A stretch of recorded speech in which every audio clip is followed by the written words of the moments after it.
할렐루야. 2월 28일 수요일 말씀 기도에 함께 들으시겠습니다. 사도신경으로 저의 신앙을 고백드리시겠습니다. 전능하사 천지를 만드신 하나님 아버지를 내가 믿사오며 그 외아들 우리 주 예수 그리스도를 믿사오니 이는 성령으로 잉태하사 동정녀 마리아에게 나시고 본디오 빌라도에게 고난을 받으사 십자가에 못 박혀 죽으시고 장사한 지 사흘 만에 죽은 자 가운데서 다시 살아나시며 하늘에 오르사 전능하신 하나님 우편에 앉아 계시다가 저리로서 산 자와 죽은 자를 심판하러 오시리라. 성령을 믿사오며 거룩한 공예와 성도가 서로 교통하는 것과 죄를 사하여 주시는 것과 몸이 다시 사는 것과 영원히 사는 것을 믿사옵나이다. 아멘. 거룩하신 하나님, 오늘 이 아침에 저희가 주님 앞에 나와 기도와 간구로 감사함으로 주님 앞에 섰습니다. 저희들이 사순절 보내는 이 모든 시간 속에 예수 그리스도의 십자가와 그 은혜를 묵상하며 변화의 길로 다 함께 나아갈 수 있도록 저희 성도님들을 붙잡아 주옵소서.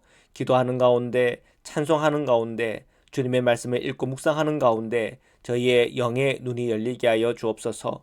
오늘 주어진 말씀 읽고 묵상할 때 그 말씀으로 깨닫게 하시고 성령께서 저희 걸음 인도하실 때 순종하며 내어드릴 때 주시는 하나님의 복을 누리게 하여 주옵소서.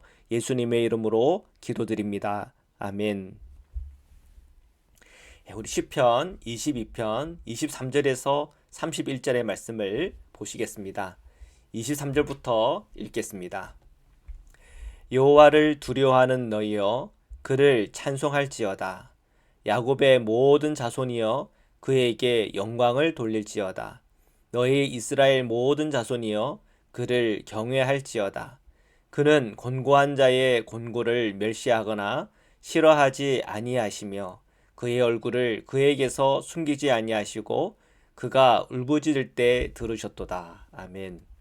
자, 우리가 시편 22편은 앞에서는 어떤 내용이 나오냐면 다윗의 순환과 고난에 관련된 하나님 앞에 울부짖음, 어떻게 이런 그 고난과 환란이 제게 있을 수 있나요? 라고 하는 그 울부짖음이 있었다면 지금 우리에게 주어진 이 본문의 말씀에는 오히려 하나님께서 나의 기도와 나의 간구와 기도 가운데 응답하시는 하나님에 대한 그런 서술과 묘사로 이렇게 나와 있습니다.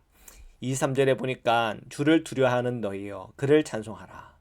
야곱의 모든 자손들이여 그에게 영광을 돌려라. 너희 이스라엘 모든 자손이여 그를 경외하라.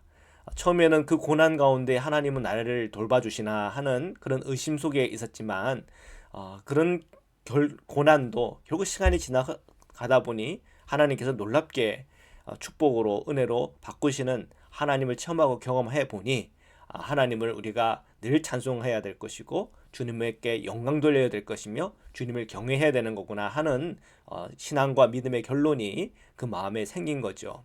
24절에 주님은 곤고한 자의 곤고를 멸시하거나 싫어하지 않는다. 즉 곤고한 사람들, 고난과 어려움에 빠져 있는 사람들, 가난한 자들, 배고픈 자들에게 그들의 눈물과 그리고 그들의 현실과 그들의 상황 가운데 늘 주목해 보시고 또 그들을 긍휼히 여기시는 하나님이신 것을 그가 증언하고 있는 거죠.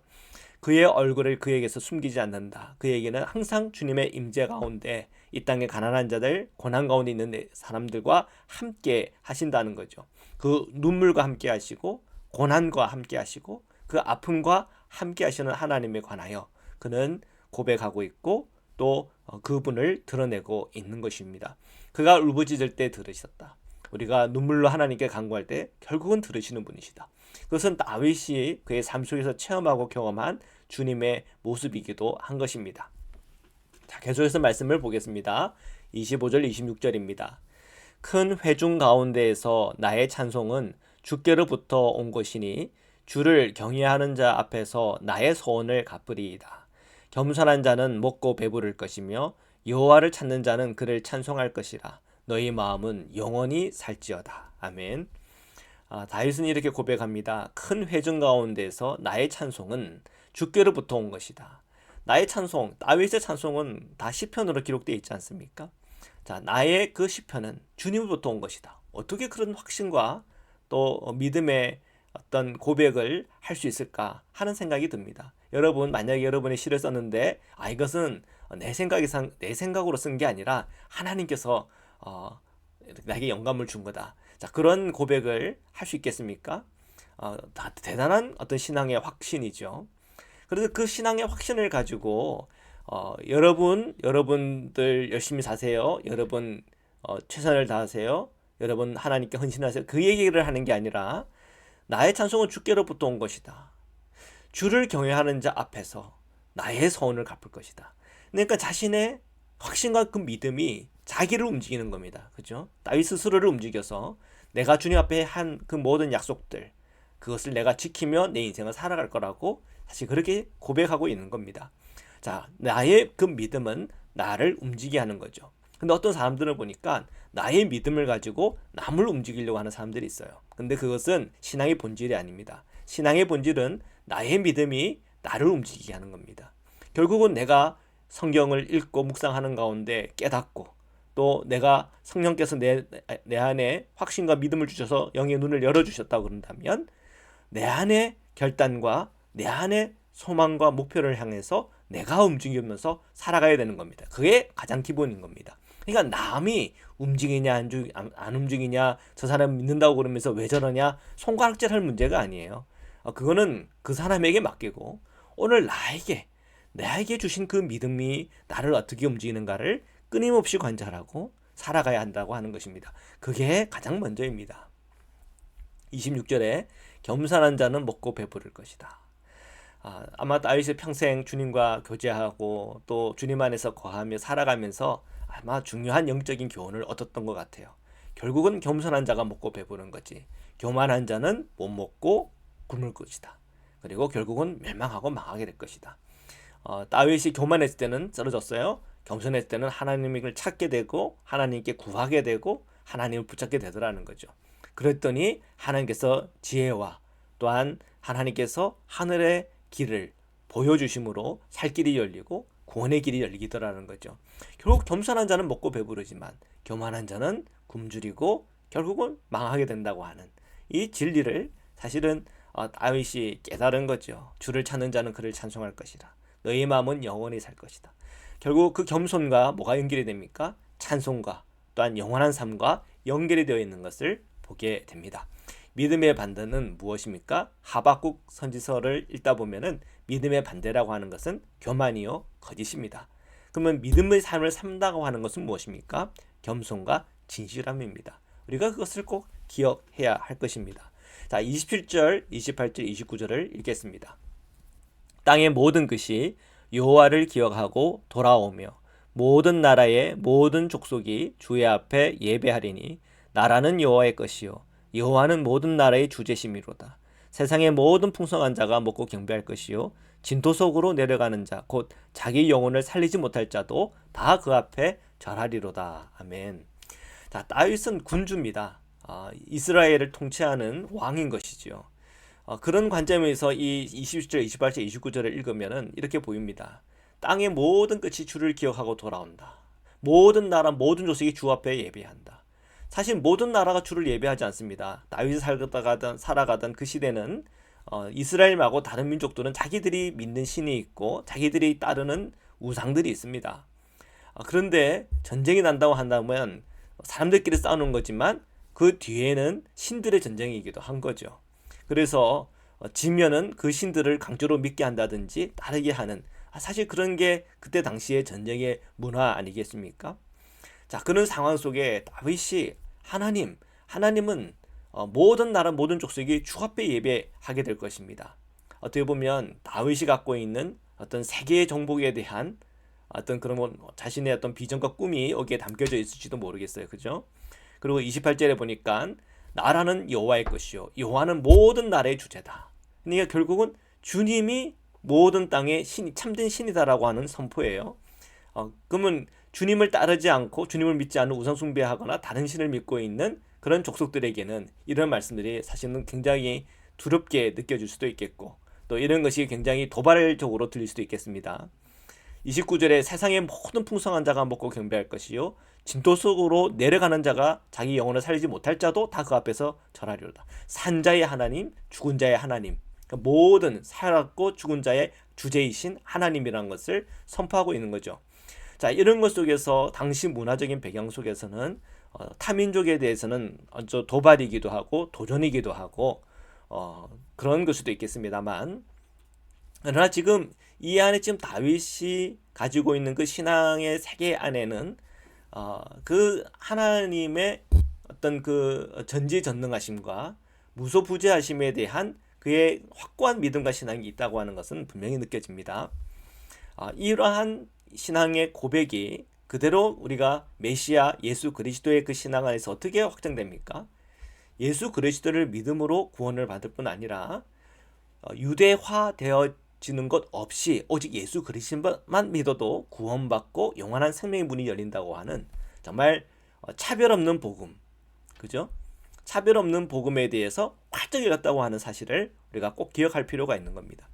다윗의 이 비전은 어떻게 보면 한계가 있고 또는 민족성이라고 하는 그 어떤 그 제한성이 있겠지만, 우리가 지금 가지고 있는 이 복음이라고 하는 것은 민족성이라든지 또 다윗이 갖고 있었던 그 한계성을 완전히 넘어버린, 정말 모든 나라와 모든 족속과 모든 우주 안에서 예수 그리스도 안에서 하나님을 예배하고 찬미하며 예수 그리스도를 나의 참 구주요 나의 참 인간으로서 본받을 만하고 따라야 될 기준으로서 예수 그리스도를 우리가 믿고 살아갈 수 있다고 하는 이 놀라운 복음을 주셨다는 겁니다.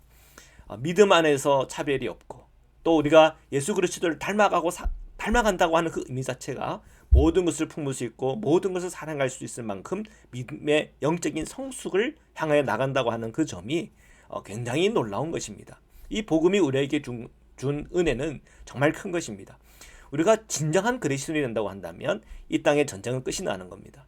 우리가 모두가 진정한 그리스도인이 될 수가 있다고 한다면 더 이상 내 욕심, 내 사욕 채우기 위해서 세상 살아가는 것은 다 끝나는 겁니다. 그러면 갈등 없죠. 우리가 살아가는 이 세상 하나님의 세상이요 하나님의 나라가 될 수밖에 없는 것입니다. 그러나 실제로는 세상이 그렇게 가지 않아요. 죄가 여전히 깊고 넓고 또 우리 인생과 우리 삶을 움직이고 있다고 하는 것은 우리가 부인할 수가 없습니다. 그런 의미에서 이 세상은 여전히 바벨론적 세상이요, 그리고 여전히 예수님을 십자가에 못 박았던 것처럼 누군가를 희생하여 자기의 살이 사욕을 채우는 그 세상임은 분명합니다. 결국은 그렇기 때문에 이 세상은 하나님의 심판 앞에 서야 된다고 하는 것은 변하지 않는 것 같아요. 그러나 우리 그리스도인들이 나아가야 될 분명한 방향, 또 우리의 기도에 있어서 어디에 초점을 맞춰야 될 것인가, 우리가 성장하고 변화되는 데 있어서 어떻게 성장하고 변화될 것인가에 대한 분명한 목표와 영적인 나침판은 예수 그리스도의 복음 안에서 우리에게 분명하게 도전하고 있고 보여주고 있는 것은 확실한 것입니다. 자, 계속해서 말씀을 보겠습니다. 30절 31절입니다.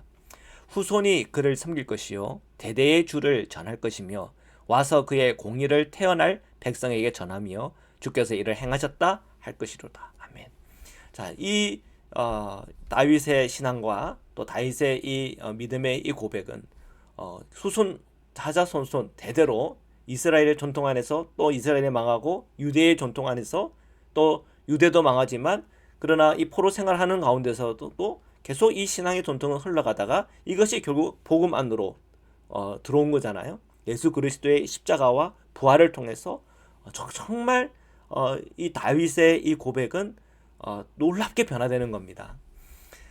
정말 주님을 섬기는 데 있어서 이 복음을 통해서 우리는 바르게 섬기는 것을 알게 되고 또 복음을 통해서 주님께서 행하신 것이 얼마나 크고 놀라운지에 대해서 우리는 새롭게 영적인 눈을 열고 살아가는 것이죠. 지금 우리가 이 공의라고 하는 이 부분, 그의 공의를 태어날 백성에게 전한다. 정말 주님의 공의란 무엇인가? 다윗이 생각했던 공의가 있었습니다. 그냥 다윗이 생각했던 공의가 예수 그리스도께서 생각하시는 공의가 똑같다고 생각하시면 안 됩니다. 그죠? 우리는 복음 안에서 예수 그리스도 통해서 우리가 보여진 그 공의, 그 공의를 소중하고 중요한 가치로 생각하고 우리는 살아가는 것입니다. 결국 우리가 구약에서 흘러가는 하나님의 사랑과 그 공의가 예수 그리스도를 통해서 그 사랑과 그 공의에 대해서 재해석되면서 새롭게 열려진 그 영적인 길을 향하여 우리는 다 함께 나가고 있는 것입니다. 오늘 우리 성도님들이 깨달은 만큼 그리스도를 깊이 이해하고 그리스도를 따르고 그리스도 안에서 변화의 길을 다 함께 걸어가시기를 주님의 이름으로 축원합니다. 말씀으로 기도드리시겠습니다. 사랑해 주님 감사합니다. 우리가 사순절의 기간을 보내고 있습니다. 이 시편의 고백 속에 겸손한 자가 배부를 것이다 그랬는데 우리가 예수 그리스도 안에서 겸손과 진실함을 깨달아 변화의 길을 다 함께 걸어가게 하여 주옵소서. 우리가 살아가는 이 세상 속에서 우리 안에는 죄에 대해서 십자가에서 처리하고 우리가 하나님이 오늘 우리에게 요구하는 공의와 하나님이 오늘 우리에게 보여주신 사랑을 향하여 끊임없이 걸어가는 그리스도인 되게 하여 주옵소서. 몸이 연약한 성도들에게 치유와 회복 주옵시고 또 우리의 간구와 기도의 제목 가운데 응답하여 주시고 우리 자녀들을 보호하여 주옵소서. 우리가 살아가는 이 세상 속에 전쟁과 기아와 여러 자연의 재난과 여러 환난과 고통 가운데 있는 형제들 자매들을 기억하여 주시고 하나님께서 그 구원의 길을 열어주시며 하늘의 그 위로로 늘 함께하여 주옵소서. 오늘도 저희를 위로하시고 함께하시는 예수 그리스도의 이름으로 기도드립니다. 아멘. 우리 주기도문으로 마치겠습니다. 하늘에 계신 우리 아버지여, 이름이 거룩히 여김을 받으시오며 나라에 임하옵시며 뜻이 하늘에서 이룬 것 같이 땅에서도 이루어지이다. 오늘날 우리에게 일용할 양식을 주옵시고 우리가 우리에게 죄 지은 자를 사해 준 것 같이 우리의 죄를 사하여 주옵시고 우리를 시험에 들게 하지 마옵시고 다만 악에서 구하옵소서. 나라와 권세와 영광이 아버지께 영원히 있사옵나이다. 아멘.